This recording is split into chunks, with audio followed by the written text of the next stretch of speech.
morning. Welcome to the annual Youth Services Workshop for Wisconsin Valley Library Service. You are joining us for Realities and Relationships with School Librarians, a panel. We have 3 school librarians of all walks of life with us today. All right, thank you, Anne. Like she said, I am Anne Julson. I am the Digital Librarian, Secondary Program Coordinator. I'll talk more about what that all actually means for our virtual school, which is Bridges Virtual Academy out of Merrill.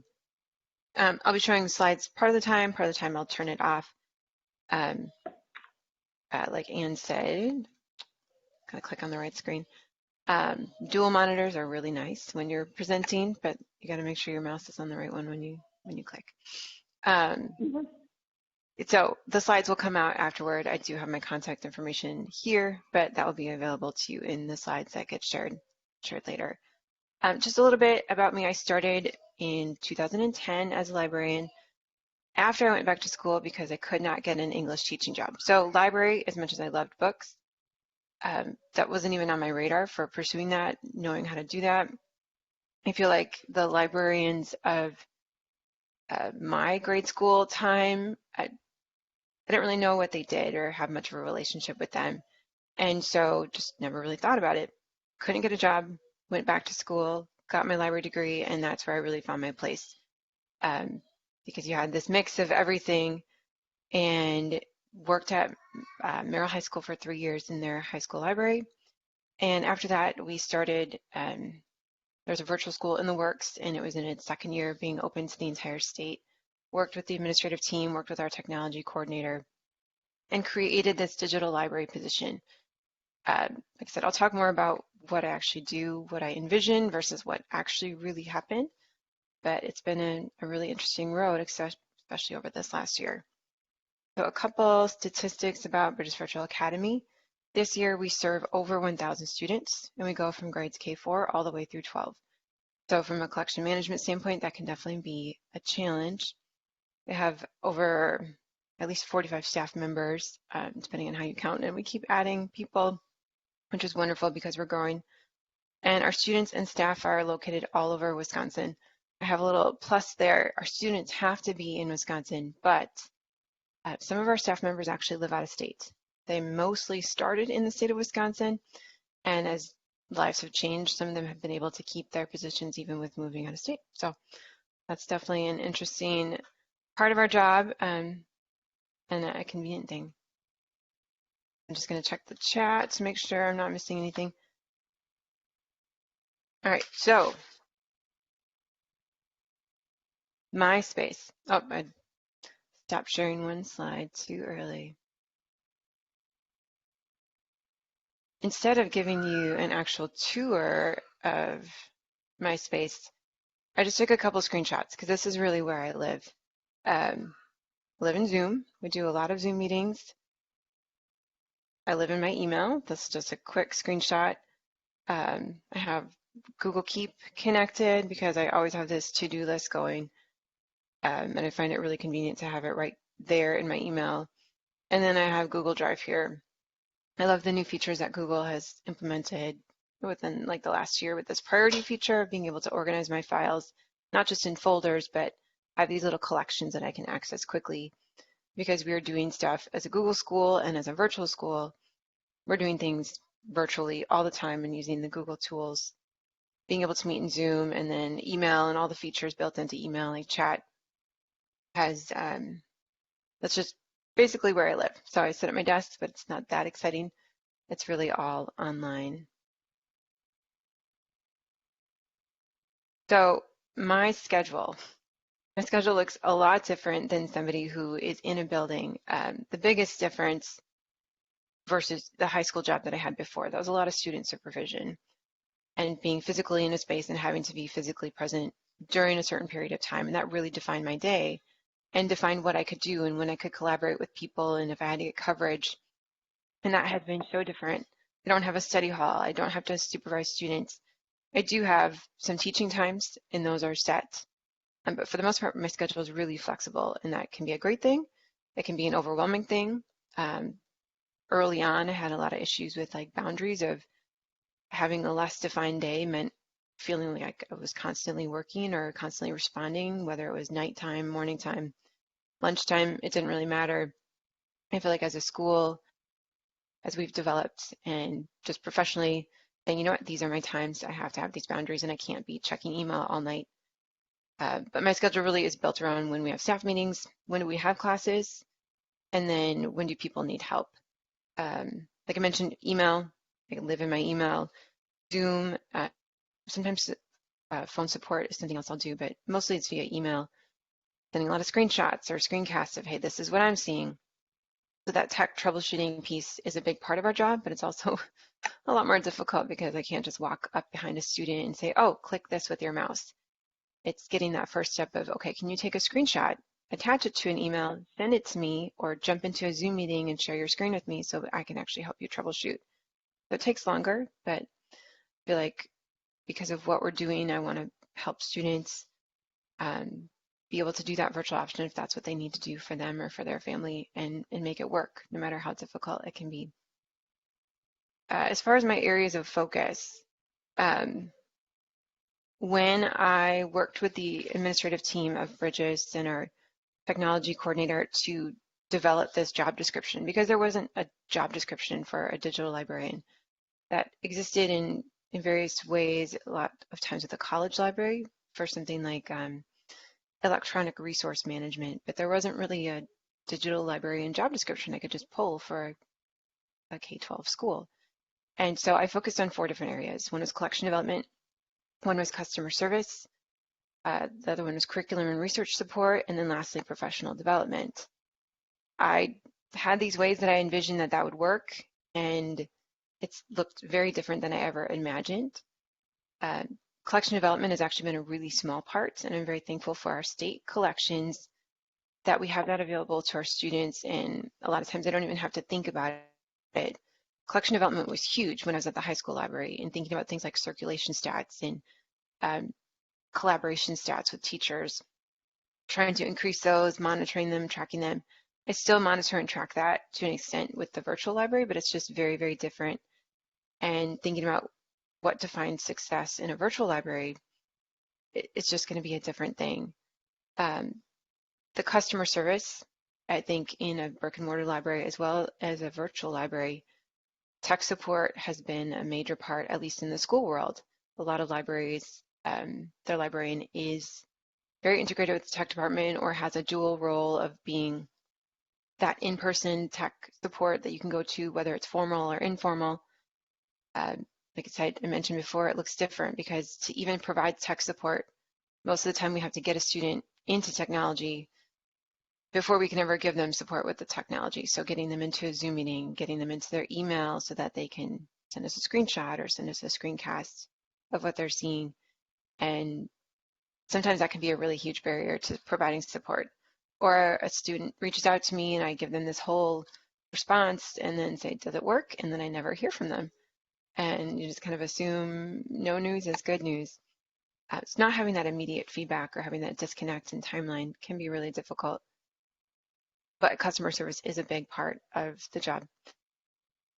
Curriculum research support, I kind of envisioned that I would be providing more, that I'd have parents and families reaching out to me really wanting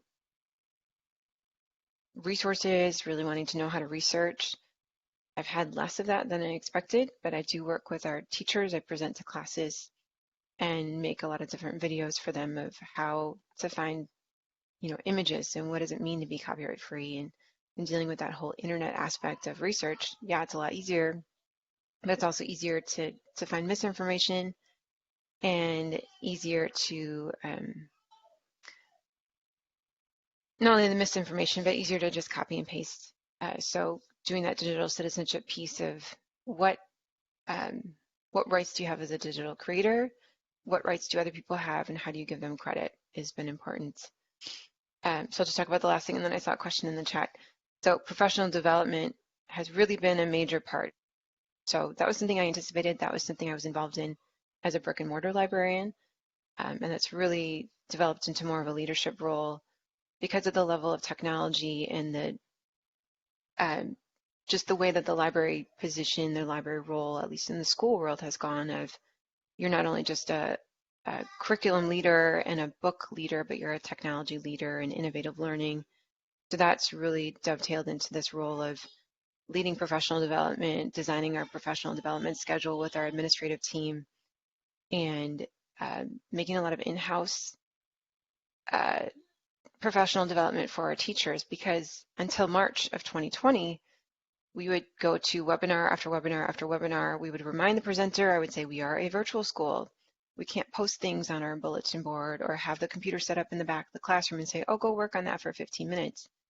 We needed different instructional strategies. We needed different ways to monitor student progress.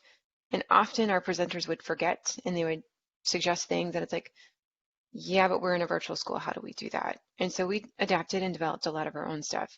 Now there, of course, is just a massive amount of professional development for virtual schools, and every resource, every online resource that schools use has had to adapt.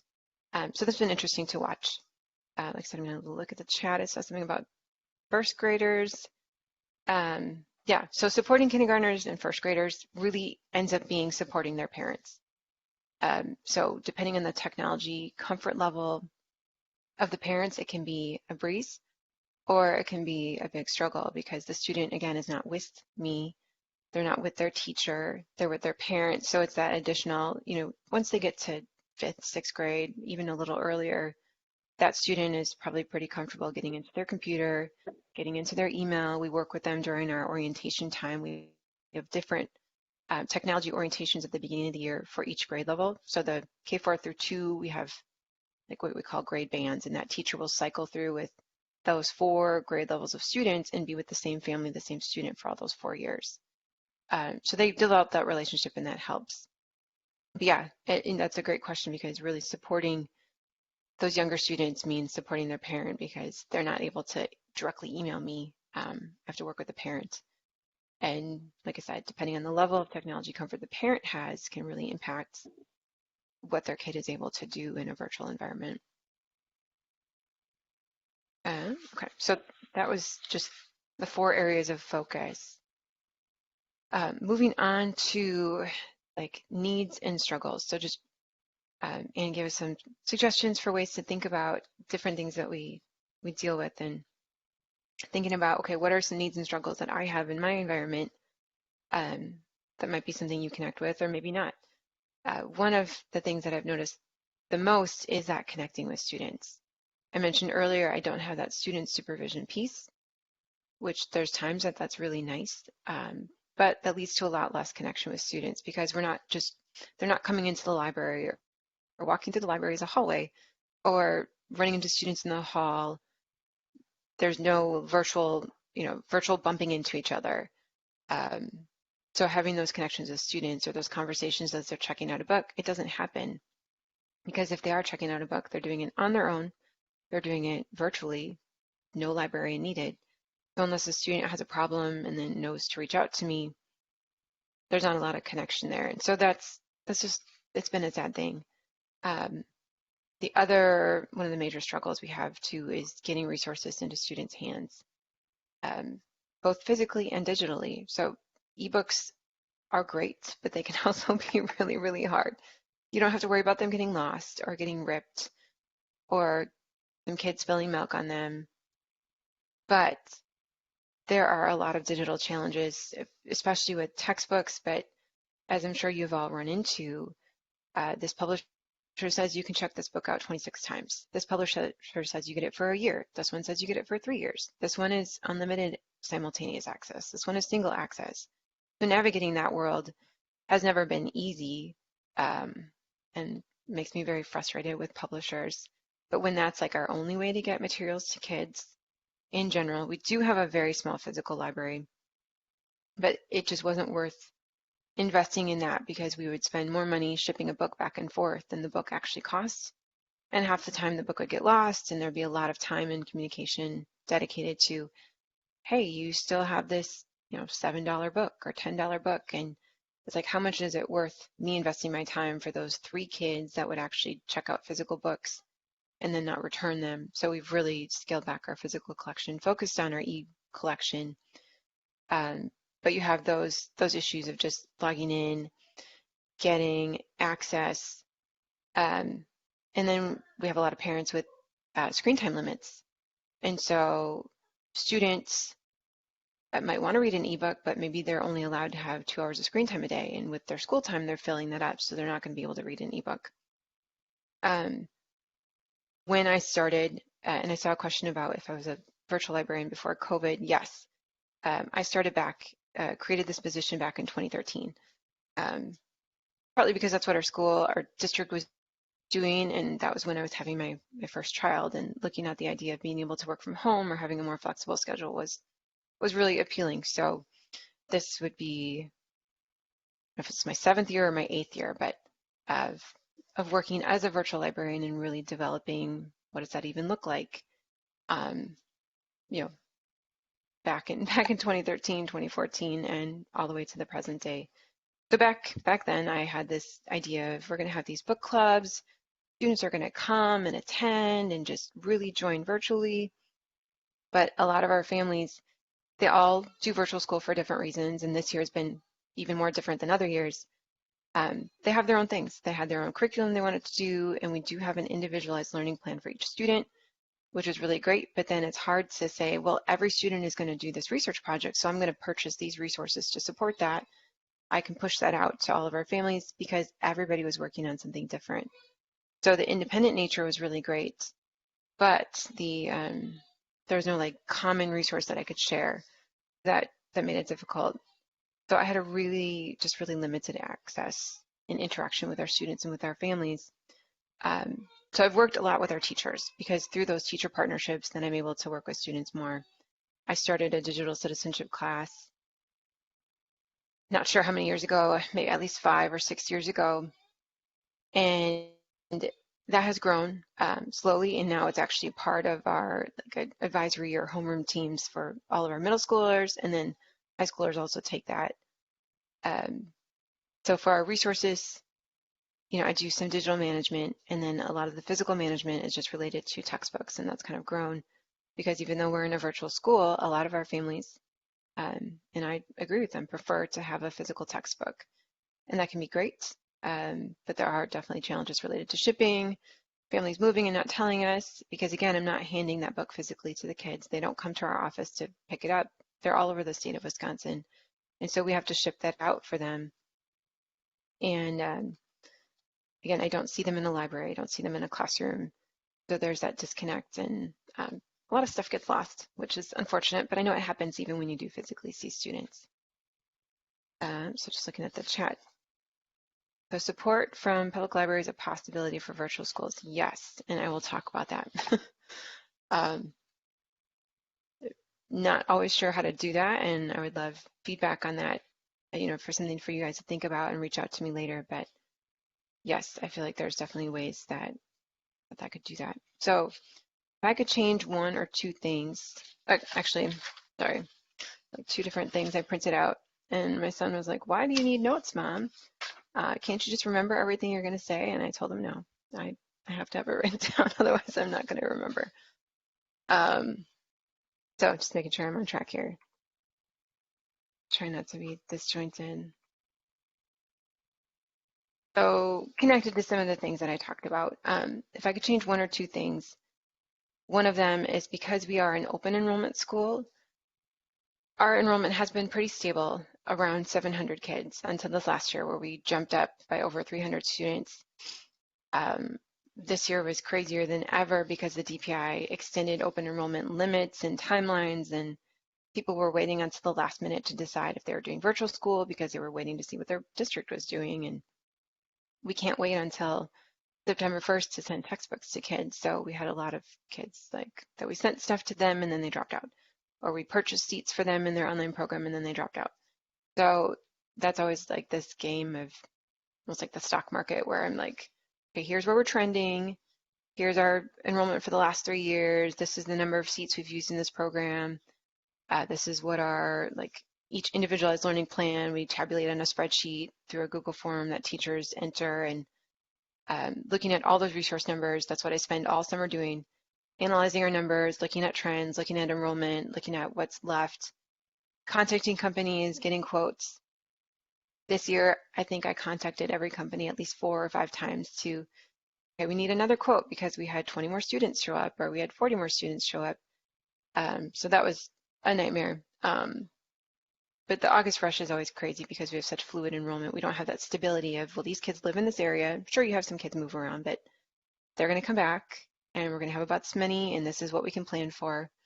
So the planning aspect, there's a lot of educated guessing. And so that if I could change that, that would be great. But that's kind of just the way the DPI timeline works for open enrollment. Like I mentioned, something else I wish I could change is the student relationship piece.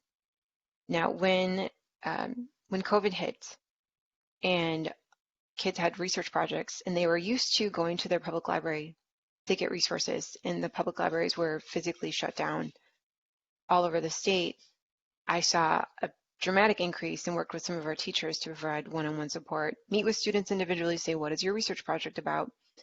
Find an ebook for them. If we didn't have something, I researched and ordered something for them, something that linked directly. So that was one of the times where I felt like I was being the most like a librarian in my role over the last several years. So being able to do that I was glad for our environment and glad for the program that I had built over the last 6 or 7 years leading up to that point that was really underutilized, but it really came to be used in those moments and at that time.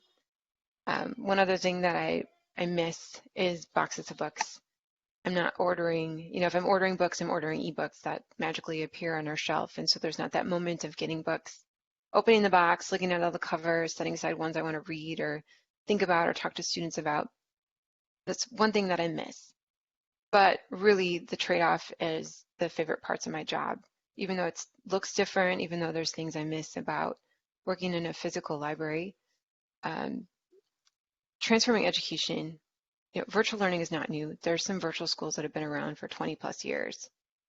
It's looked different, it's adapted, it's changed, but virtual learning has been around for a long time.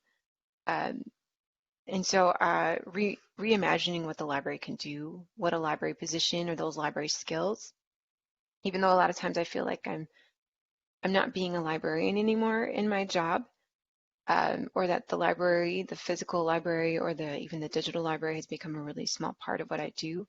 A lot of those skills of, maybe it's not collection management, but it's resource management, and it's organizing things and coordinating things and supporting people. And really that's what it comes down to a lot, is providing that support, helping people access resources, whether they're a book or it's something different. I'm still using a lot of those skills. And so being able to constantly adapt, make things better, learn new things, constantly having to learn, and then constantly turning around and teaching those to my staff. So yeah, and I think in answer to your question, that student story of the pandemic giving some positives in our environment, having more interaction with students because they need that digital library more than ever before. I've definitely seen an increase in that. The other thing kind of related to that professional development is a lot of companies that never even knew how to support us before, because we were like this one virtual school and they had all these brick and mortar schools, and so they really focused a lot of their webinars and their professional development on the majority. They've really had to change, and so now they are giving resources that also support us in our environment. So coming back here, my notes again, making sure I'm on track. I'm going to show my screen again. I see we're almost to 12:30, so I'm going to not belabor this too much. You will have this link. The link should be live for the rest of the month, I think. So if you wanted to jump in and just try it out, you could. This is something that I have really developed, and actually Nearpod was something that was introduced to us kind of as part of being free for schools for a while through the pandemic. This helps me reach students that I can't be in every place at once, and I can't teach every kid. But I developed these lessons, and they can be done live if other teachers are willing to present them, or I've recorded myself on each slide that made sense. Students can go through these on their own time, at their own pace, and taking and adapting the stuff from Common Sense Media has been really great. But there's a lot of interactive things that kids can do, even if they're not all together. They can do these polls. Again, they can do open-ended questions. There's collaborate boards. Everybody can see the answers. It really has upped our student participation. So, like I said, I've worked with middle school teachers, high school teachers, do this and be able to, like I said, I can't be there with every student every time. And so being able to virtually reach out to them has been really nice to have that developed, and then they can access it on their own time and get some of that instruction. So just looking at a question. Enrollment stays about the same until this year. So yeah, there's a big fluctuation, even though our numbers tend to stay the same. I'm remembering our stats correctly. I think it was about 70%. Like our goal was to retain 72% of our students. So there is a lot of turnover for all different reasons. If people move out of state, they're very sad, but they cannot stay with our program anymore. Sometimes when kids go to middle school or to high school, at that point, parents want to put them into a brick and mortar school because then they can do sports, or then they can do some of the music classes there, because it's really limited with a lot of districts will not let their students.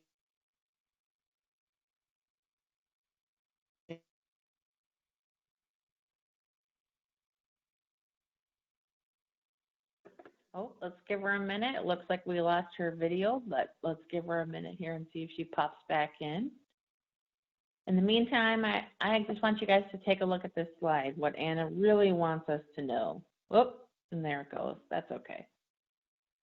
So, are you back with us, Anna? Yes. Yes. Okay, so I'm unmuted. Sorry, I think I dropped out for a second or froze. Mm-hmm. So yeah, I'm almost done. Yeah, so enrollment fluctuates. We do have some consistent students that stay with us, but we do lose, like at least 100 every year, and then get 100 new students. So that onboarding, that exit and onboarding process is really time consuming and makes it more difficult. So yeah, just to finish up, the public library relationship, because my students are all over the state, I won't physically see most of them ever. And unless they reach out to me or they access the resources that I send out through the website and parent newsletters and teacher newsletters, I don't know if I'm really supporting them. So what I want you to know is you are really important. This was a picture from Marathon County Public Library when back in the day when we could go there. And these are my kids playing in their area. They loved it. Oh, go ahead. Oh, it stopped my screen. Yeah, yes. It must have stopped my screen share. Okay, can you see it now? Yeah. The public library, yeah. Okay, sorry about that. So yes, I'll just say it. Public libraries are really important, particularly to our families, because they don't have a space to go in a school. We have this like tiny little library in our office, and right now nobody can come and visit. But they can find a library space, and they can find all those books and those library relationships in your public libraries. How to communicate that out? Every year I do encourage them in my library newsletters. I say check out the programming, especially in the summer, that the public libraries have. I share the theme for the year of what the like the summer theme is for public libraries. And I know a lot of them do take advantage and do love to go to their public libraries when they're able to. So thank you for what you're doing. If you have ideas for different ways that I could promote what you're doing to our students, I mean, they're scattered, they're all over the state. So it could be every public library might have a student from Bridges in their area. But if you ever want me to like look at our list of addresses, I could. And I appreciate that even though I can't provide that for students, that you are there for them and that they can come to a public library. Awesome. So, yeah. Thank you, Anna. And just remember, I'm going to be sharing out your slides, so everybody doesn't have to feel like they need to write all the information down there. Awesome. My name is Michele Green. I'm going to bring up my presentation. I work in the school district of Greenwood, which is in the middle of the state. So we are in Clark County.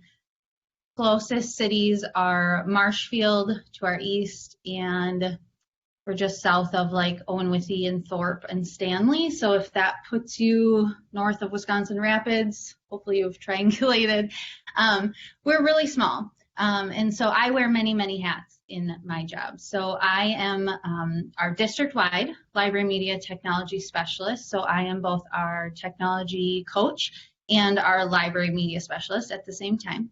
I also am our district assessment coordinator. So I coordinate all of the testing for the district. So when you start taking standardized tests, I'm the one who's organizing that all the way from 3rd grade up through students taking their ACTs and getting ready for college. So that's a part of my job. And then I also manage our school district website, and I do all of our Facebook posting. We have Twitter, but I don't really use it much. So I say social media, but that's mostly our Facebook page. So that's a daily task as well, which also means, as many of you probably know, that means you're a photographer, means you're a videographer, you're trying to get to every event you can get to. I live in the community. I have kids who go to school here, so I'm at a lot of stuff anyway. But yeah, I wear many, many hats here in Greenwood. So what does Greenwood look like as a school district? We have about 380 kids, and that's across 2 buildings. Our buildings are on the opposite ends of town, but don't let that fool you because it's only like a mile apart. Town is not big. One of our buildings is the elementary school, which I'm in right now, and I'll walk you around, give you a little tour. That building is grades 4K through 6, and it's about 180, 85 kids. And then our high school building is the 712 building.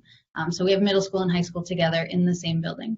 I am our one full-time certified librarian. I just split my time between the 2 buildings. And then I am very fortunate that I have an aide in each building. So my library, they're both full-time.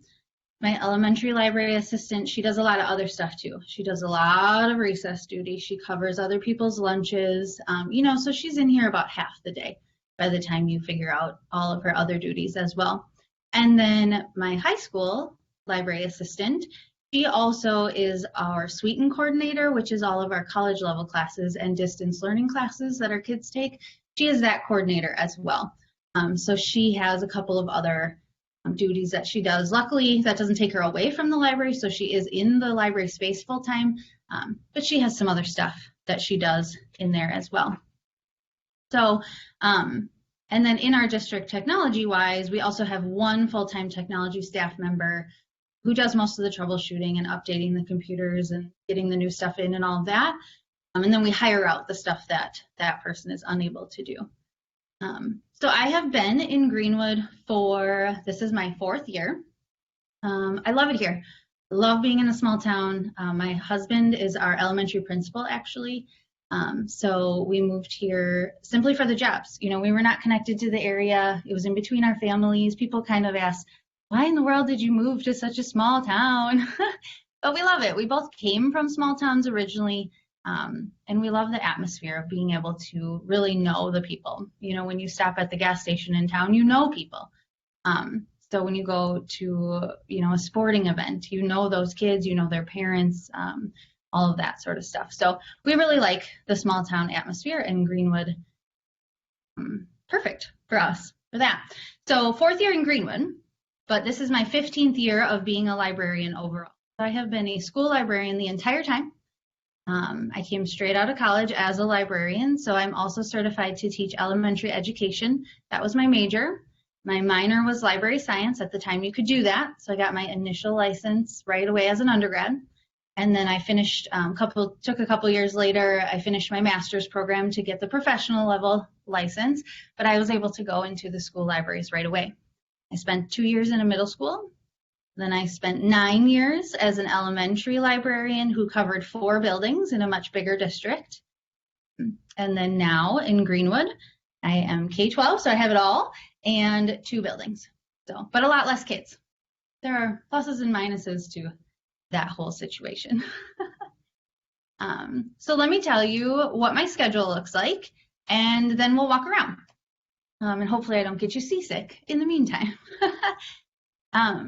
So what does my schedule look like? Well, like I said, I can go anywhere at any time between the two buildings. So I do have the 4K kindergarten and first graders. That is a scheduled library lesson and book checkout time with me, the librarian. And so for us, we're a 2-section school. So that means that we have 2 classrooms of each grade level. So that's 6 classes of 30-minute specifically scheduled. I must be in kindergarten at 1 o'clock on Thursday. So that dictates my schedule that way. But beyond that, our 2nd through 6th graders in the rest of the elementary school, they schedule a weekly checkout time, and my library assistant takes care of that. I try to be here for as many of them as I can, but if my schedule doesn't allow that, it's okay because my assistant takes care of that. And then we do lessons on a flexible basis. So what do teachers need? Are we researching bugs right now? And let me come into your classroom and I'm going to show you how to use PebbleGo, the database, and we're going to do some research that way. Or kids are going to come to the library because they're learning about American Revolution, but we also want to make sure that they can find physical resources instead of databases. So anything that a teacher needs at any time, really. I do everything, video projects, all kinds of stuff. And then over in my middle high school building where it's 712, everything is flexible. So it just depends what the teachers are doing, what they're teaching, when they want to come down. Our middle school kids come down on an every other week checkout, every other week for book checkout.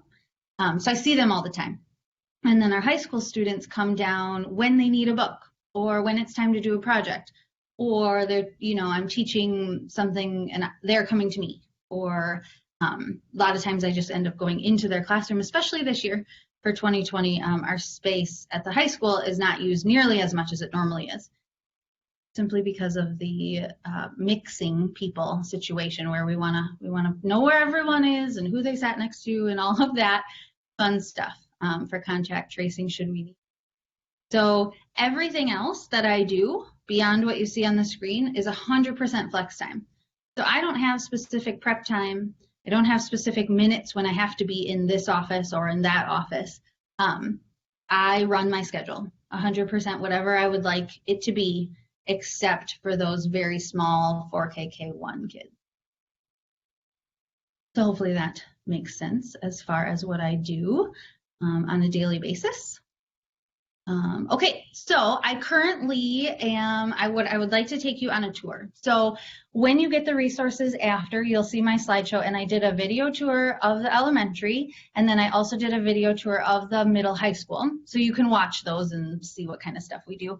But I'm in the elementary school right now, so I will take you for a walk. I do see a question in the chat that asks if I'm going into their classrooms or if students are coming to the library. So I go into their classroom for 4K, kindergarten, and first grade. Take my little book cart and my scanner, and we go and we do a read aloud and a lesson, and they get their books. For grades 2 through 6, they are coming to the library. They're wearing masks 100% of the time. They are using hand sanitizer.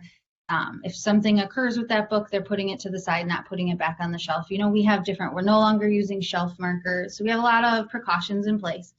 And they only come on their day. So for instance, 2nd grade comes to the library on Mondays, and they are the only grade that uses the library on Mondays. Then on Tuesday, it's 6th grade, and they are the only kids that are coming to the library and touching all of the books on that day. So there's at least that 24-hour time where another grade level hasn't touched the books. So that's another precaution. We're doing our best. Lots of hand sanitizer and hand washing for sure. But I'm very thankful because I know that not everybody is allowing kids to come right into the library. So we're doing what's working for us.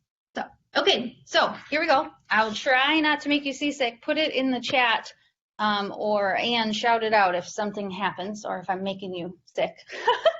So I'm actually in our library. What? I just said, will do. Okay, perfect.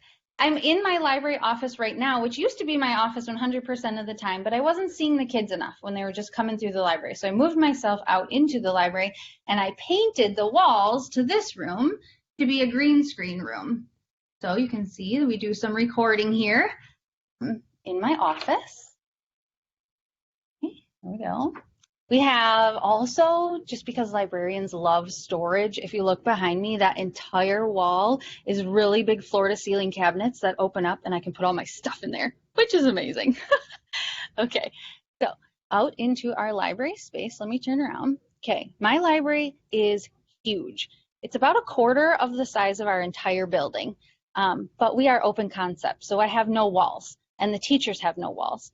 And we try to build, you know, you'll see some barriers so that at least the sound doesn't travel quite as much, but we do have to be a little bit quiet when we're in here. So here we go. So this end of the library is the teaching space. So right now you'll see there's a big gray divider down the middle. That is because we have virtual learning happening right now, but some students still come in for assistance, so they can sit against that wall and not have a background. It's just plain gray. Okay.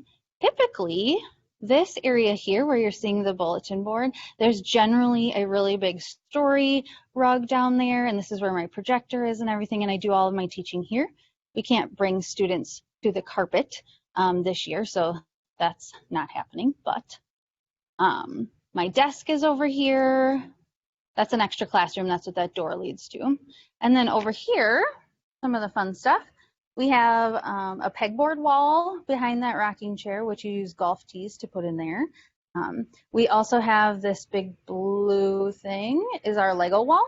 It's nice and low so that the kids can just kneel down and play with the Legos there. This big cart is our Teacher Geek Makerspace cart, which I received in a grant I'm going to talk about with our public librarian. Okay, so then you can see that's someone's classroom right straight through. There's no wall, so her classroom is right there. This is our teaching space. Generally, this giant gray wall is not here, and it's a really big space full of tables and things. I want to show you these because kids absolutely love these. These are bike desks. So kids can sit there and pedal away and do their homework or read. They absolutely love them. I have 4 of them, and they have held up really well. I purchased them with Title IV-A money, which is all about the well-rounded student and safe and healthy. So if you have that, any of Title IV-A money, if you have access to it. Okay. So walking away from that space. All right, so that teaching space is the half of my entire library. Now I'm going to turn my whole laptop around, and this is the other half of my library. That's where all the books are. So I have it divided half and half, giant teaching area, and then this is our book collection down here. These little green pods are also the best. Kids just snuggle up in them like little turtle shells, and they can read and rock and roll and fall over and make a bunch of noise. But they absolutely love them. Those are 4 of the most highly coveted spaces in my entire library. This, all of our shelving, just a note, as fellow librarians, you probably will appreciate this. It used to have 3 shelves high, and then all the books had to be basically sideways because you know picture books, they're too tall to fit on a shelf, right? So a year and a half ago, I went through the entire fiction shelf section and made it 2 shelves only. So now you can see all the spines, and it's much more easy for the kids. More flexible seating, those little green accordion chairs. And these shelves just go all the way down to the end. They let me paint the pillars red, so it brought some color in. Again, so painting the pillars red was really a big deal for me. All right, so we walked all the way down the fiction section. Again, these are classrooms, there's no walls, so now I'm in the hallway. So here I am in the hall. I'm gonna turn you around again. And then now the shelves on the opposite side, same sort of shelves, but they are nonfiction all the way up. So the middle, these middle shelves here, that's where we keep our series collections. So that makes nonfiction, nonfiction, nonfiction. Important to have labels on your ends of your shelves so kids can at least attempt to find their own books. Something else that I absolutely love in my nonfiction section is all of these book labels. So I just used an old magazine, not old actually, they're brand new, but in a magazine, what are these called, holder, and then I bought these off of Teachers Pay Teachers, and it's all the different sections, so kids can at least visually see, hey, that's where all the cat books are, and that's where all the dog books are, and that's where the dinosaurs and things like that. So it really has helped as far as students being able to use their space on their own. Even little kids who can't read, they want military stuff. Oh, look, there they are. So that has been helpful. Little tip, if you don't have shelf labels with pictures, that's a good idea. This is our graphic novel collection off on the side. Even though those shelves look full, I have almost twice as many of those, but kids just check them out so much that it still looks full, but I have about double that many. Okay, so we have a couch, which, right now it's only one kid at a time, so usually it's a lot more fun. And then this is our circulation desk right here in the middle of everything, so that can sit and check out books there, but she can also monitor if there's any students who have been sent to the library to work at the tables or anything. So she's right out there in the open, which is really, really nice to be in the exact center of everything. One thing that I do also want to show you is, this is just a little side note, it's not like an integral part of my library, but they're actually from Lakeshore Learning, but I bought them out of the Scholastic Book Fair's catalog with my book fair money that I had, is these things on the floor. They are little gel pads, and they're what we're using for kids to stay 6 feet apart, but when you stand on them, so if I can do both things at once, when I stand on them, the gel in them moves. You would not believe how much kids absolutely love those things. So, okay, let's check the chat. Hopefully I've been not making you too crazy dizzy. Okay, let's see. I showed you the Dewey dividers. That was good. Those particular ones are they're on Teachers Pay Teachers, and they are from the seller called In Our Library. So In Our Library is what her store is called. The Lego wall, yes, those are not actual Lego plates. They're brick plates, B-R-I-C, and they are adhesive, and they stuck to my drywall amazingly well. They've been up for 1.5 years, and they have not come down at all, not a single one. So that was good. The bike desks are from Lifespan, so you can just Google Lifespan. That's where the bike desks are from. Okay. And then, all right, those little pod chairs. I'm thinking you're maybe meaning the accordion chairs. Those are also from, I don't think those are from Lifespan. I'll have to look those up. I'll get them back.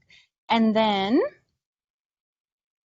the little turtle shell, the green pods over there, those turtle shell pods, those are, I'll put in the chat where those are from. Those and the accordion chairs are from the same place. So maybe when it's Paula's turn, I will put them in the chat where exactly I got those from. The kids absolutely love them. So that's my library in a nutshell. Yeah, it's really big. Turtle shell. Yes, it is really, really big. We do have to be aware of how much noise we make. I am not allowed, not allowed, but I pretty much cannot teach the way I would love to. I'm a loud person. You might know that just from being on here with me for 10 minutes. I love to do all the giant voices, and when a character screams in a picture book, I want to scream. Do all these things, but being open concept, I've really had how I teach. So I do need to be cognizant of all the people around me, and it's funny because I can sit at my desk and I can learn 4th grade math, and I can learn 3rd grade reading, and because you can hear people. You can hear when kids are getting yelled at. You can hear when kids are getting praised. So you have to be a little careful with that open concept situation. So yeah, that's my library. If you have questions, let me know. I also did put, in case you wanted to see something or I was making you seasick and it was not working well for you, in the slides that Ann is going to send out later, I took a video tour of both buildings. So if you want to see what my high school looks like, there's also a good tour there. And I added a bunch of pictures and things of what the library normally looks like, because it's a busy, active place. Both buildings are busy and active when it's not coronavirus time. So sadly, we're a little less utilized as far as physical space, but my job has been busier than ever. Because we also started a one-to-one initiative this year. So we had previously enough devices in the district that every kid could be on one, but that counted desktops and things. And so this year we went fully one-to-one. So we have Chromebooks for 4K through 8th grade, and then we have laptops for 9 through 12. So I definitely do more of the technology troubleshooting at the elementary school because our IT person is stationed at the high school. So she does a lot of that up there, and then I do a lot of it down here. And like Anna was saying, when we go home, like right now we're on a 2-week virtual stretch, I still come into work every single day because I'm fielding parent phone calls and I'm taking this Chromebook is broken and this camera doesn't work and can you have a loaner? And I manage the loan out program for that as well. So that has been something really big, but something also that I'm really happy we can do for our kids and successful. So we do live, like I said, in a rural area. So kids can't really be counted on to have good internet. That's really put a stress on the families too, sometimes in a financial situation. So we have started getting Verizon jetpacks where we can loan out Wi-Fi if they can get cell service at their home. Me personally, I'm a librarian, I'm a huge technology user. My cell phone doesn't work at my house. In my home, I'm on satellite internet. So if it's not snowing and it's not raining, then I have fine internet. My kids can do their own video calls, but if there's a snowstorm, nope, we're out. We have no internet and we have no cell service. So that's the reality of what it's like living in Clark County, and that's important to remember for our kids when we're planning all of these things. In the spring, this was one way that our public library was vital because even though our public library's doors were closed, their internet stayed on the whole time. So you would see, I would come into school or drive in to go to the gas station, that once in 3 months or whatever, and people would be parked or sitting at the benches outside the library or parked in their cars, and you can just tell they're on their device, using that free Wi-Fi. So that is one way that the public library helps us every single day, is providing internet to families, whether they are open or closed. So that's been really important to us. So let's see. Sometimes I just go off on this giant tangent, which is still on topic, but it didn't follow my outline. So I'm going to come back to things that I love. What do I love about my job? And I sort of feel bad saying this right after hearing Anna's presentation, but my number one favorite thing is the kids. I love being with the kids. I love teaching the 4Kers. I give them their very first library experience. They're rowdy, they're rambunctious, but I just love them. I love sharing stories with them and just teaching them that love of reading and checking out a new book every week, but being responsible and bringing your book back, and how all that stuff is. So that's really nice. And then something that I have come to love, which I had never experienced this before because I wasn't a multi-level librarian. So my first 2 years, I didn't even really notice this in Greenwood, but last year and this year, when kids transition out of the elementary school and they move over to the middle school, there's no getting to know you, period. Because I have been their librarian for years already, so I know what they like to read. I know that when they were in the elementary school, they read every single Lemony Snicket series of unfortunate events book. So now, all of a sudden, they're in the middle school, and it's a whole new library. And there's young adult books, and there's scary books, and, just all kinds of things. And so it's been really, really neat to be able to follow those kiddos and share their reading lives all the way from little kid to big kid. And I can only imagine that's going to get better because, like I said, it's only my 4th year in Greenwood. So I cannot wait to just be with those kids throughout their reading lives. I mean, how cool is that going to be? So that's awesome to be a K-12 librarian. And I'm sure as a public librarian, if families aren't moving, you probably see the same thing where, you saw them as little kids and now they're teenagers, and if you're there long enough, eventually they're bringing their own family. And how cool is that to be able to be involved in their whole reading life process? Another second thing I love about being a school librarian is teaching staff professional development. I love teaching adults. I love it. I love it. I always say my dream job someday is to be a college professor, but I think that'll be a retirement job, because as I've gotten older, I've learned that college professors, you know, financially, not the dream job, but I still love teaching adults. And the other thing that I love is that my job is so open-ended. Every day I do something different. I put on a different hat. I can come to school with a to-do list and I don't do a single thing because everybody else needed stuff and I'm helping them. And then I can come to school and feel like, oh, I don't have, you know, much to do today. And boom, it's 3:30 and time to go home if I can get out of here. You know, so I just love that every single thing is different and I'm involved in so many different things. There's a flip side to that, and that one of the places that I struggle is my time. How do I manage everything? How do I make sure that I am servicing our elementary school staff and students, but I'm also servicing the middle high school staff and students? This year, you know, I find myself at the elementary school so much more, and I'm feeling it. I'm feeling like, man, I need to make sure that I am getting enough time to be over there at that middle high school. Sure, I have a library assistant, and sure, the IT person is there, but I need to be there. And struggling to connect with the students because they're not coming into the high school library the way that they normally were. So that's been a bit of a struggle this particular year.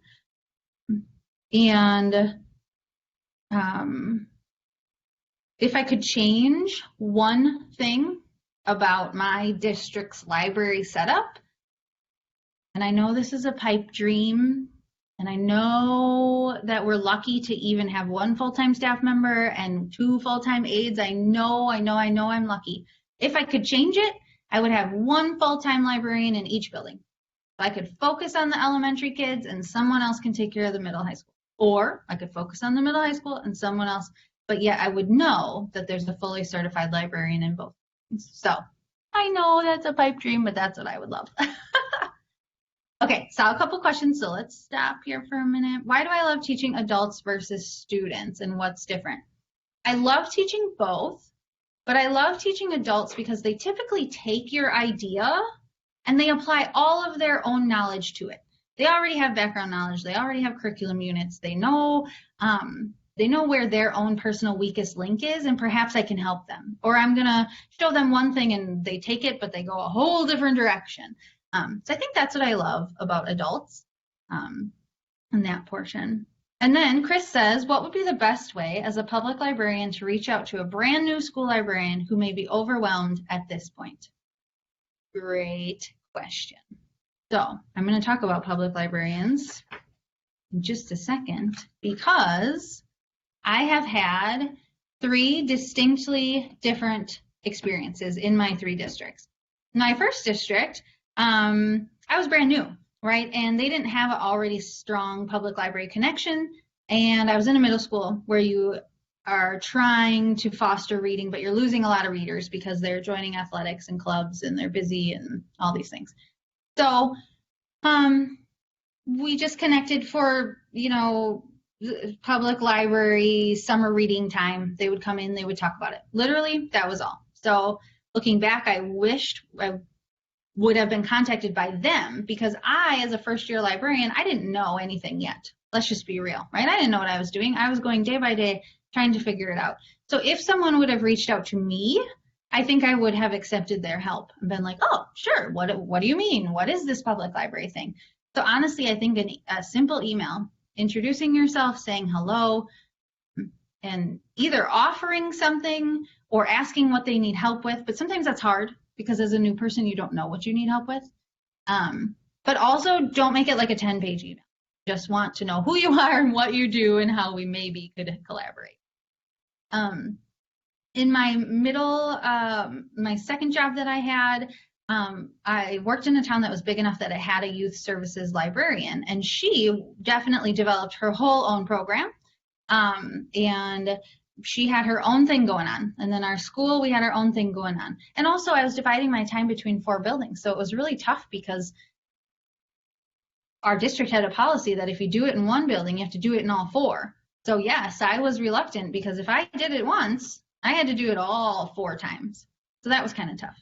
Now living here in Greenwood, I found our Greenwood librarian, Kim Metzke. She has been wonderful. So we found a grant, a DPI IMLS grant that we could work on together.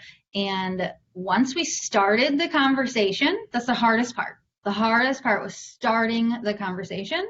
Then it just took off from there. And since then we have had 2 grants together. You know, we have a great working relationship. So that's awesome. And I would also say, as a school librarian, that you need to be a patron of your public librarian. I use my public library nonstop. I use it to get all the latest releases. I can pre-read things before I order them for school. I use them for my own personal. I want to read an adult book. I don't have a library for that. So, you know, I personally am a super library user. And so that helps me, at least knowing each other's faces beforehand. So, Anne asked kind of a more specific question of what kind of help could we as a public library provide when we send out the email? I don't know if I can give you 100% of an answer on that because it's really going to depend on what your situation is. So for instance, when I talked to Kim here in Greenwood, Kim has a very, very small library space, and I have a bigger one. And so we worked together on space. Space was something that we could offer each other. Also, our interlibrary loan system here is amazing. And so she opened my eyes to that. So it helped me to know that anything I wanted, she could get it for me. And then, you know, she sometimes tells me about what resources are out there or what book kits or anything that would help me help my teachers, I guess would be an answer. Okay, so I want to share, I'm going to skip a couple things, which if you want to look at the slides when they come out later, that would be great. But let me go back to sharing. I just want to show you 2 more things before my time is up. So I could talk forever, but I won't. Okay. This is where I talk about our collaboration. Kim has made me a better librarian because now I also understand the things that are happening on the public library side. And I hope for her, she was a teacher before, but hopefully she can understand the school library side of things too. So here's a couple of things that we have done together. So we wrote a grant through DPI and IMLS, and we actually have received 2 of these grants, which has been amazing. So the first one, we brought in 2 authors. So we live in a very white, very rural community. So we wrote a grant about expanding and bringing cultural ideas to our town.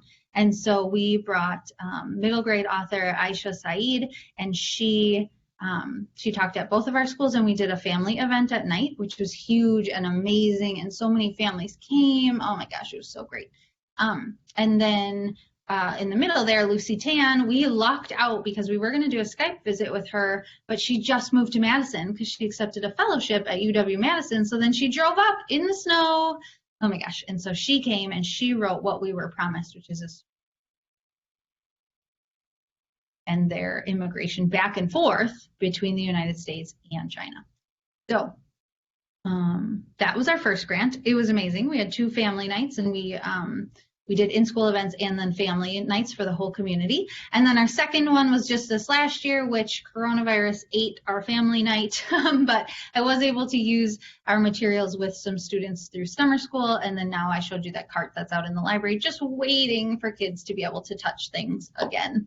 But we did do all of the curriculum planning for the grant, which was another great way because I didn't know what she had at the library. She didn't know that I had Ozobots and Spiros here, and I didn't know that she had a whole wood burning kit there. And you know, she has a bunch of other stuff too. And so then we were able to like, oh, you have this equipment and I have this equipment, and we're going to work together. And we were going to do events both in her space, small ones, and then bigger ones at school with the whole family invited. And so, you know, once you, it's nerve-wracking to put yourself out there, right? doesn't matter which side you're on, public library, school library. But once you do it and it's successful, you just want to keep doing it because, oh my gosh, I have a partner. She can help me. I can help her. It's not so bad. We can talk about things. I'm a silo, right? I'm a one person. I'm the only person in my district that has this job. But I have another librarian literally half a mile down the street who at least understands what it means to be a librarian, and we can work together. So that collaboration piece for me, awesome. All right, one last thing. I am past president of WEMTA. WEMTA is the School Library and Technology Association for the state, if you haven't heard about it. And it's an entirely volunteer organization. I was a part of WEMTA for about 10 years. You know, it started at a conference where I just said, hey, if you need help, and many years later, I was association president. So I'm not saying you have to go out and be the president, but if you can find a way to give back to the organizations that give to you in your professional life, you should do it. Don't be afraid to put your name in the hat when it's time to get a board position, or it's time to volunteer to be on a committee, or it's time to help put the, you know, youth services portion of the conference together, right? Like, just help. If you can help, you should help. That, my WEMTA time, I grew tremendously. I was able to connect with others in my same profession. I'm just an all around 100% better person and better professional because of my involvement in WEMTA. So just a little plug that if you can find the time to give back to your organizations, you should. It's so rewarding. And I know they don't pay you, but it is rewarding. So this is my personal information. I do post a lot of book reviews on Instagram. So if you're on there and you want to follow me there, contact me there.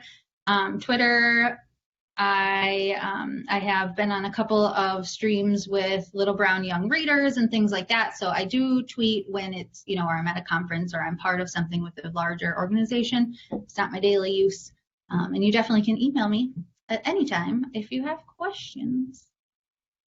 I'm excited to be here, but I have a tough act to follow following Michele and Anna because, well, they're just amazing.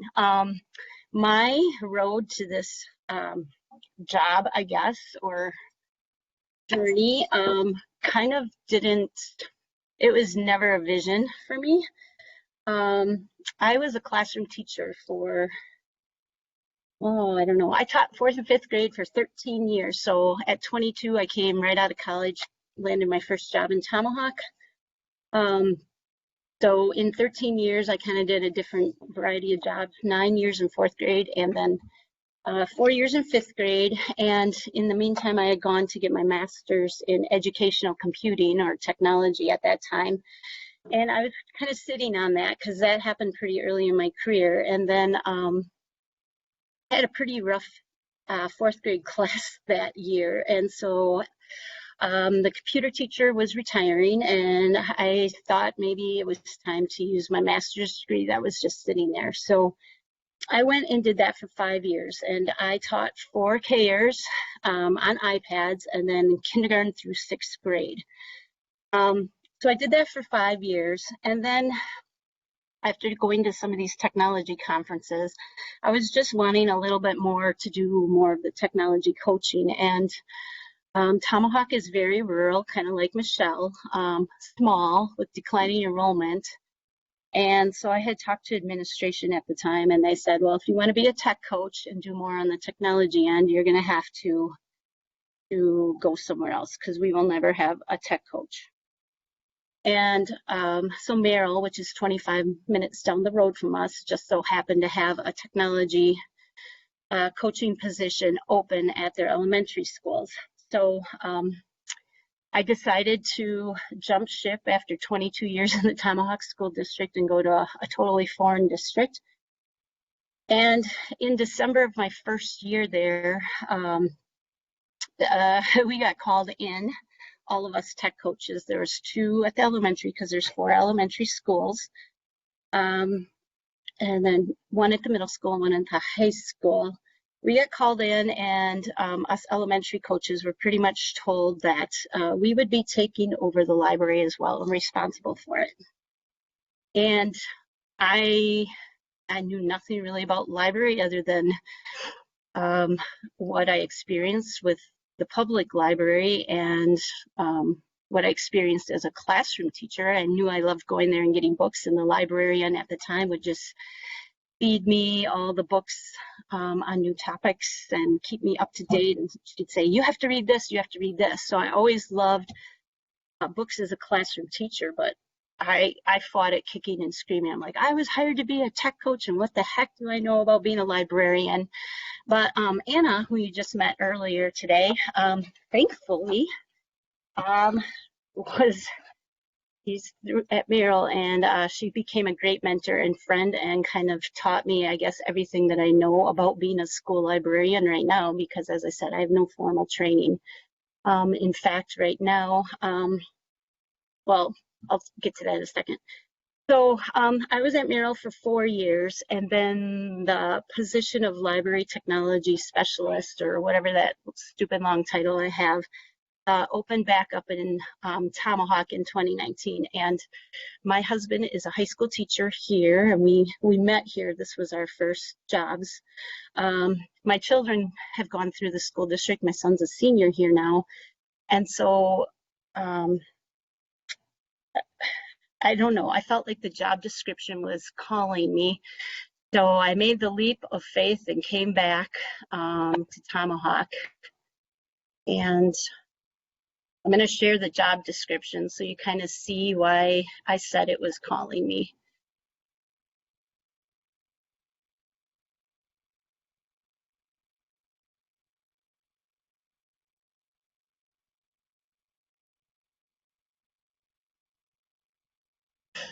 So this was the job description that was posted on the website.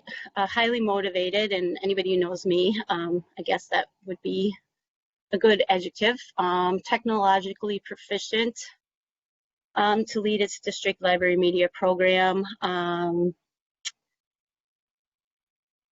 and then be responsible for library organization, programming, library budgets, and involved in district-wide technology implementation. And so that's where my passion was, so I decided to give it a whirl and try it. I knew I had big shoes to fill as I was taking this position, as the person here had been here for 9 years and really knew her stuff, so I was quite worried about that. Also, a little worried because when I first started teaching in Tomahawk, there were three librarians in the district, one at each building, one at the elementary school, one at the middle school, one at the high school, with a full-time paraprofessional in each building.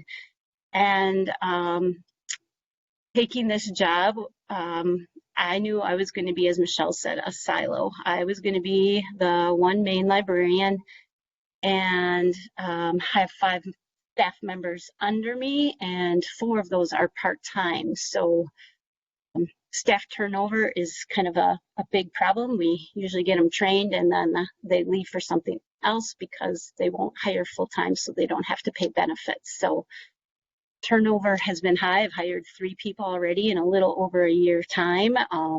And I'm hoping that maybe we can stay the same for a while. But right now that's been a big problem. So I served 3 libraries, about 1,200 students. I have 86 staff members that I also work with. Our building, if you've never been to Tomahawk, is a 1/4 mile long. So that is the beauty of being in this district, is that all the school is connected under one roof. So I don't have a problem getting 10,000 steps in a day at all. My prep time is in the morning or anytime I can squeeze it in. Because I have so many part-time people, I have to do a lot of checking in. So that just trying to keep afloat of what's going on. We also have one tech guy who does all the purchasing of the technology, but he also delegates a lot of the tech problems to us. So the students come to mainly the middle school and high school libraries, say my Chromebook's not working, I need a new one, I need a loaner. So right now, my staff and I are responsible for about 1,800 Chromebooks in the district and 656 iPads, which are all inventoried here, counted for, and then checked out to students and sent in for repairs. We do all the repair work, all the paperwork on that, and that happens with my staff. So obviously, we have to have super good communication. We have spreadsheets for everything with daily logs so that we can find issues with students or like certain pieces of equipment quickly. So I have to work with the tech guy pretty closely. And then because this position is also tied into curriculum, I work very closely with the curriculum director. So kind of what my day looks like is, I'll show you the schedule again. I'll go back to screen sharing.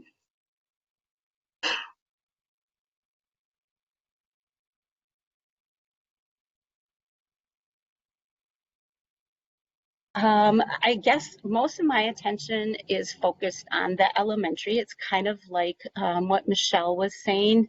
I'm a little bit more flexible, but the COVID really hasn't stopped our elementary. So that's where I've been focusing most of my time, simply because we have kids coming in. So we do about 30 lessons a week. And as you see, there's not much turnaround time from when the kids come in.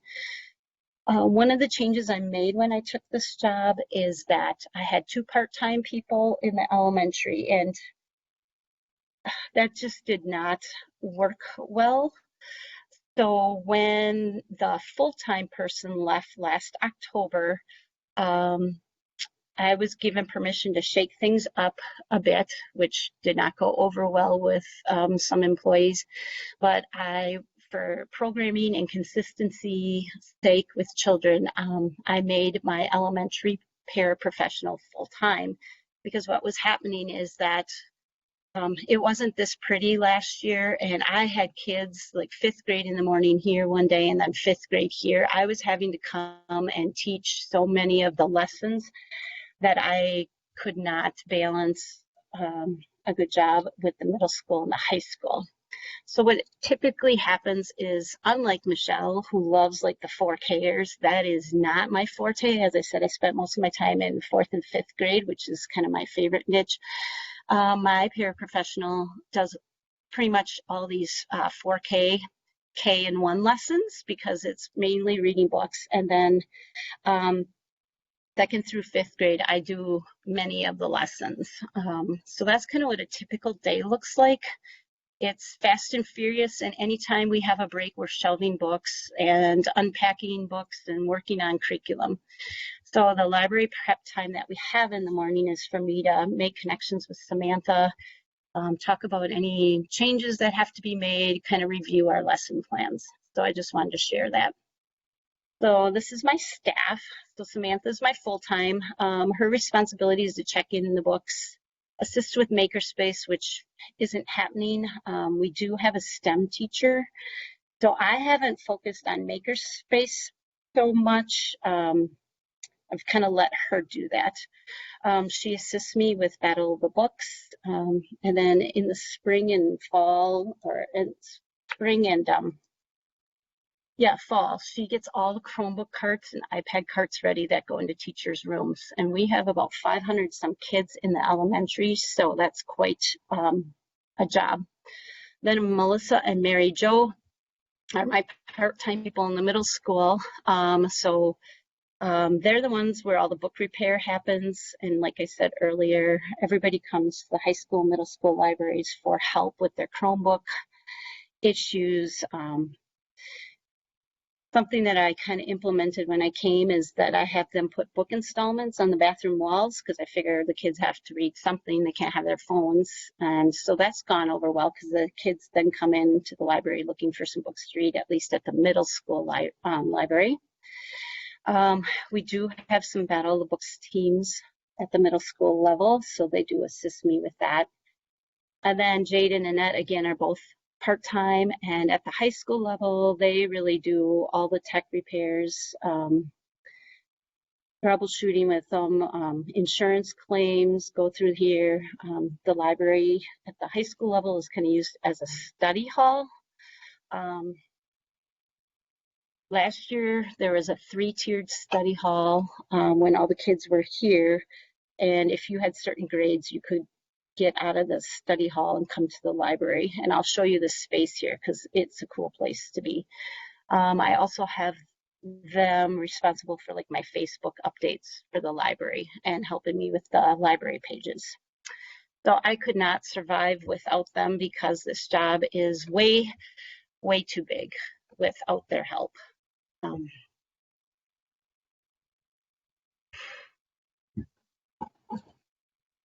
there any questions for me so far? Just from me. Do I use QR codes? No, we haven't, just because they can't have their phones in the bathrooms. Oh. So our book installments are just sit and read while you're going to the bathroom. Yeah, so that's kind of where that is. And one other question that came up at our CISA meetings for library tech people was, do students damage them? And we have been pretty lucky. There hasn't been vandalism. They stay. Every month we change them out, and they actually stay on the walls. So I don't know. I guess we're pretty lucky that way. What is one other thing? My elementary library, my spaces, my elementary library is a lot like Michelle's in that it's open concept. We do have classrooms outside the library. It's huge. However, it's not used very well, the space, and is so noisy. So trying to teach our classes in the library is horrible.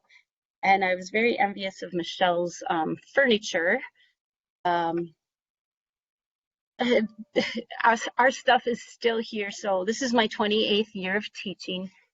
And we pretty much still have the same furniture in my elementary, middle school libraries as we did when I first started teaching here 28 years ago. Unfortunately, I cannot spend my budget on furniture, and the only way to get it would be grants. And this being my second year, I haven't gotten that far yet. So I'm going to give you a little tour of my elementary, and then I'm going to have you see my cool high school space, and we'll talk about that. I have a question. Yeah. So you just mentioned that you have old furniture and you can only use grant money on it. Could you Correct. use donations, or does it have to be a grant? It could be donations. My budget, like all school libraries, is supplied from the DPI through common school funds. And there's very particular things you can and cannot purchase with common school funds, and furniture is not one of them. So that would come from a building budget, and we just went to referendum and failed. And with declining enrollment, there isn't any money from my principal's budget at each level. I get $500 a year for my principals. So that just basically buys all my Demco supplies for the year, and that's all I have left. So that's where I'm struggling. I am in the process of trying to write together a grant or a proposal that I will take to the superintendent pending the referendum goes through in April. I know that last year they did walk around, and maybe I heard through the grapevine that one of the proposals, if the referendum goes through, is that I would get walls in the elementary, but I'm not holding my breath on that. Like, that would remain to be seen. So once you see my elementary library, you're going to see like the old 70s colors, like the reds, the oranges, the yellows, and just not friendly. And when I took this job, the mission that I had put before each of my employees, it was that this was going to be a welcoming space. Everybody was welcome. And I just feel like it's so outdated that we're not there yet. But here's a tour of my elementary library. Yeah, and there's one more question in the chat, but I think we could use that for in the end. when we talk Okay. together.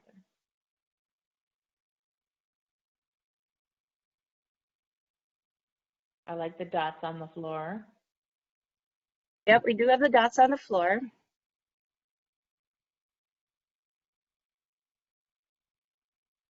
We have carts everywhere. We have so much furniture. We're just inundated with carts and crap. And I don't have anywhere to go with it.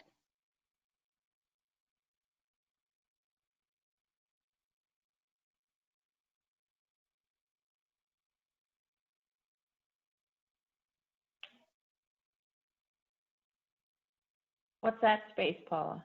Paula, we don't hear the It's a green sound, screen. so if you want to tell us. Okay. That was a green screen room that's shared with guidance. So like when she needs to pull some groups, we have to share that space. So I'll kind of talk through it. I'm glad you're not hearing it. Yeah. So we have some computers for the paras to log into so they can check their emails. We have a copy machine right by the library. So what frustrates me most is when I'm trying to teach a lesson, there's teachers talking there. And I'm looking at them like, seriously, you would get mad if I was in your room. This is just a workspace where teachers can pull out. This is our fiction section.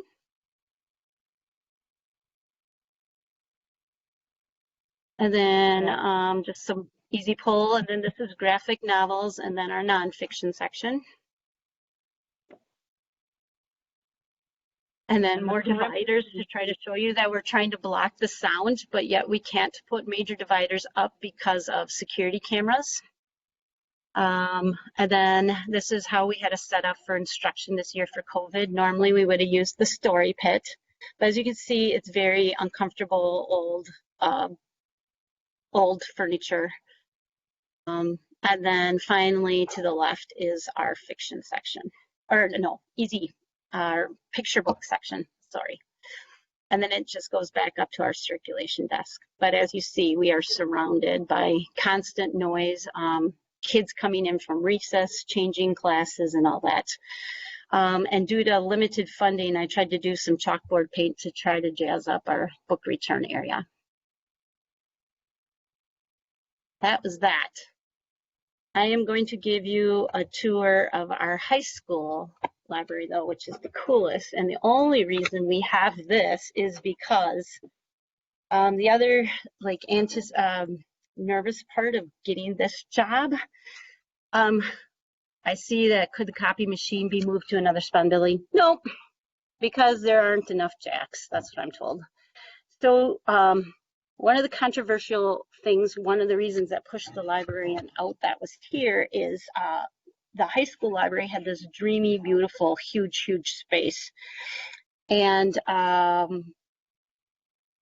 powers that be, it got changed into a weight room, fitness workout room.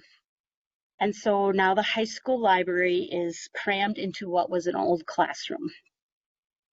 So the great thing that came out of it though is I have really awesome furniture that was ordered by the librarian before, and really cool, innovative stuff, because that was kind of the compromise. Like if she was going to move, then they better give her some decent stuff. So here's a tour of the high school library.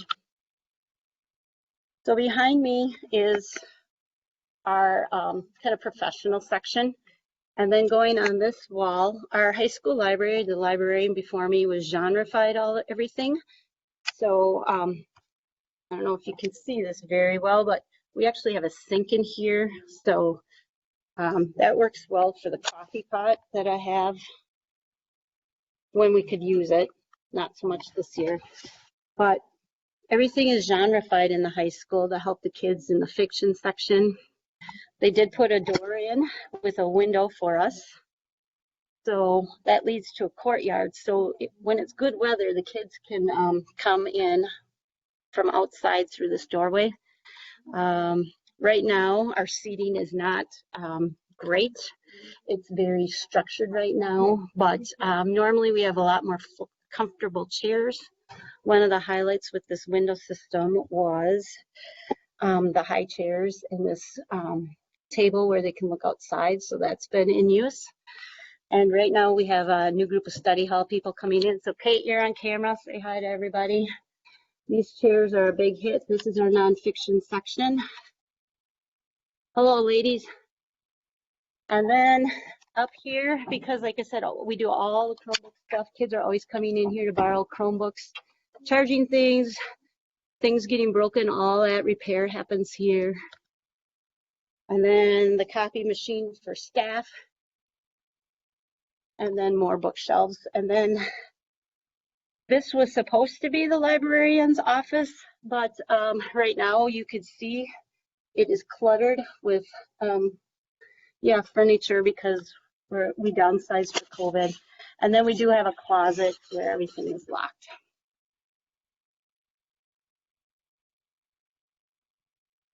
Let's see. Yeah, the Chromebook Support Center, that's amazing. But like I said, I didn't have anything to do with any of this stuff. That was kind of ordered before I took this job, and it was kind of, like I said, it was, okay.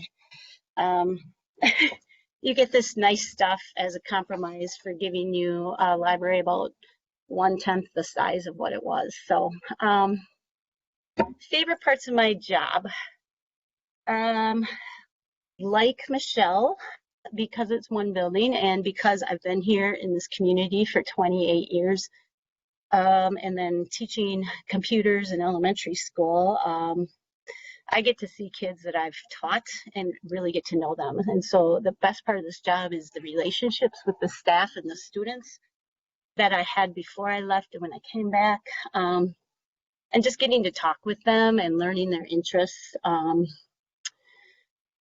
Also, the big drawback was to help teachers integrate curriculum and teaching lessons to students. So yesterday, I kind of forced myself in 12th grade English and dealing with citations and databases and using Noodle tools.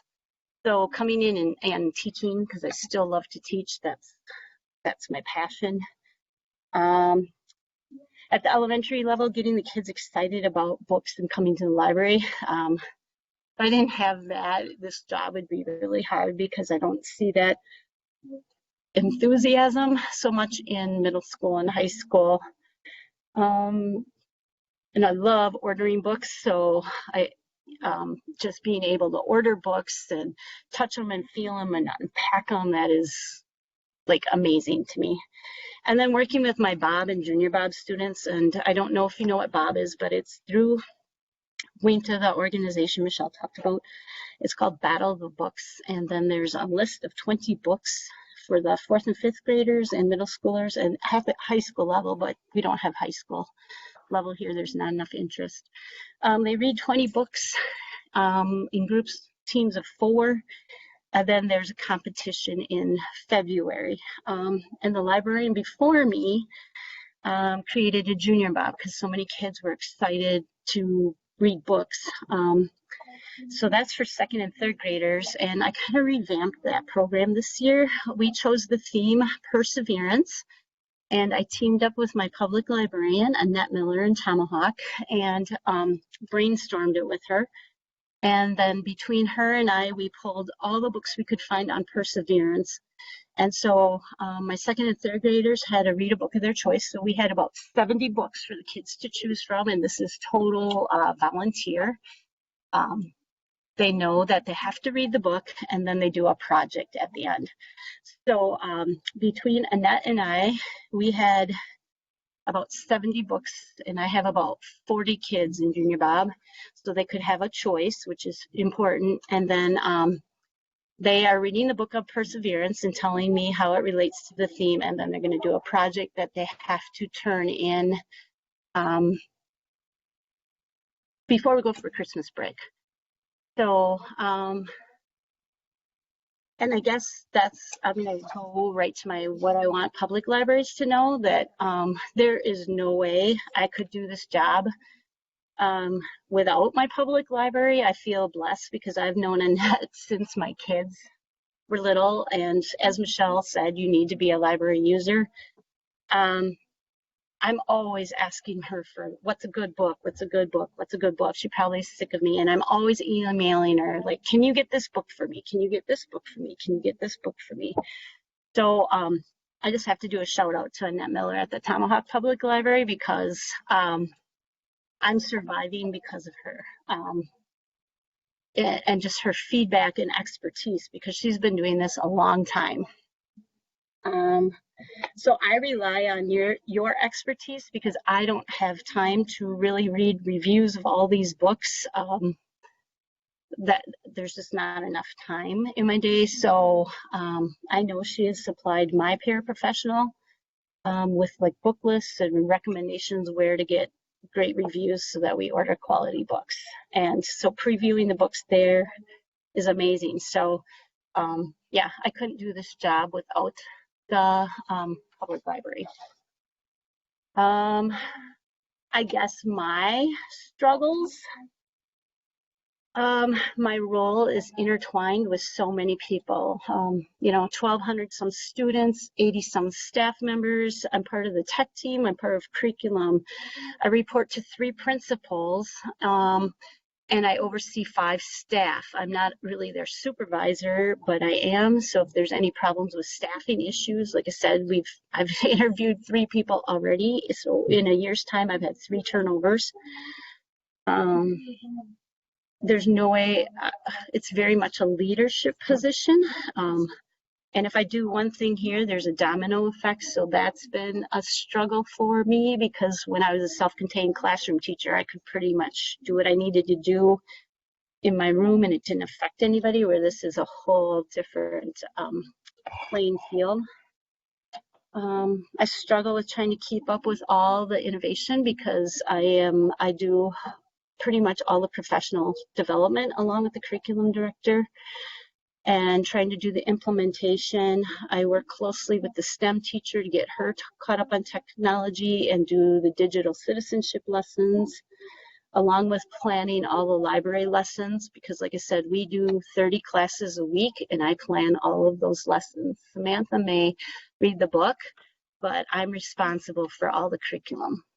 And then just trying to keep part-time employees, because who wants to work without benefits? I mean,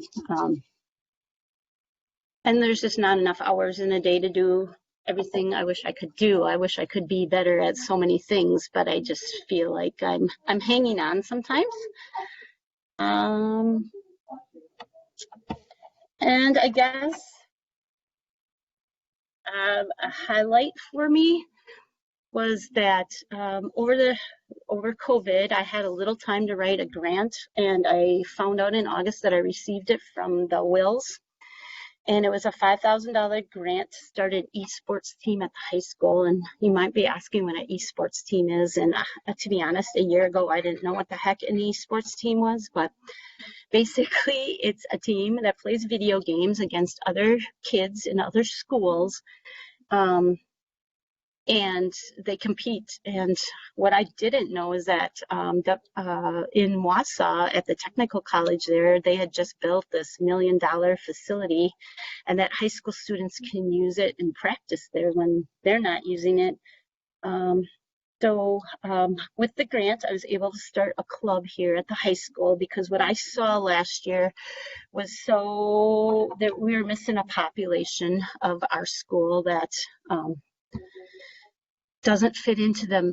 They're not musical, they're not drama, forensics people, and they're not sports. And they just were looking for some way to be involved, and we didn't have that. And between my husband and I, with him being a high school teacher, I decided to write the grant to get this team started, because the 15 students that I have signed up, most are disengaged from school. They have never been leaders.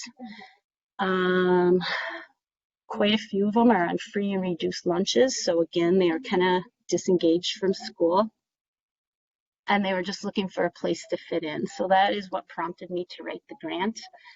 And most of them want to attend college in the future for computers. And so if you're really, really good, you can get some college scholarships. In fact, it's offered like a actual athletic scholarship nowadays. So I'm excited to see where that goes. I've applied for 2 more grants from local organizations, because $5,000 sounds like a lot, but for gaming equipment, they bought us 3 computers and the stuff that we needed. So I've written 2 more to local organizations, and I'm expecting an answer after Christmas. And so then they will start competing as soon as we come back from Christmas break. And I guess my other highlight was we learned during COVID that the elementary did not have a very good support system in place to help parents, teachers, students communicate with feedback.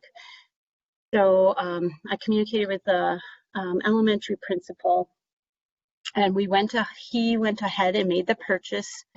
And before school started, I had probably 90% of our staff members trained on how to use Seesaw. And it's just a wonderful program. And so far, we've had nothing but positive reception from students, staff, and parents for it.